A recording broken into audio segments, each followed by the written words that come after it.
If you've ever traveled around, you've noticed these old cities look beautiful. Old England, Greece, Rome. There's a reason for that. These classical architects use what they call standardized forms. In other words, this is an arch. It's called the standard arch. This is the short arch. This is the long arch. They had two. And by using these two arches, you can make these beautiful windows, beautiful doors. It's hard to see the difference in size. Here, when you have two next to each other, it's much more pronounced. So there you can see the short and the long arch. Now, let's just talk about the short arch for now. The short arch, oh, you thought that was the short arch? No. They're color-coded so you can tell the difference.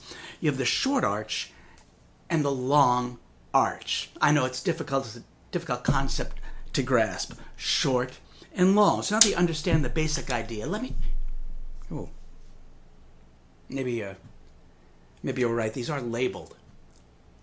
This is the short arch. They're labeled on the other side, which is something you'd want to do if you're going to build something. So you have the short arch, you have the long arch. It's a very simple concept, but there were variations. Variations here. For instance, here, you can take a short and a long, and it'll always match another short long. They're exactly the same. A short long with a short long. But what if you make it a long short? Well, they're still going to be the same because long short matches a long short. It gets weird when you take the long short and make it a short long. A short long will, of course, be shorter than a long short. It is weird, isn't it? A short long is shorter than a long short. And even stranger is if you take that same long short and make it a short long, then it'll be shorter than the other if you make it a long short.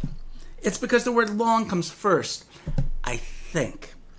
The only thing we know for sure is that two shorts will always be smaller than two longs.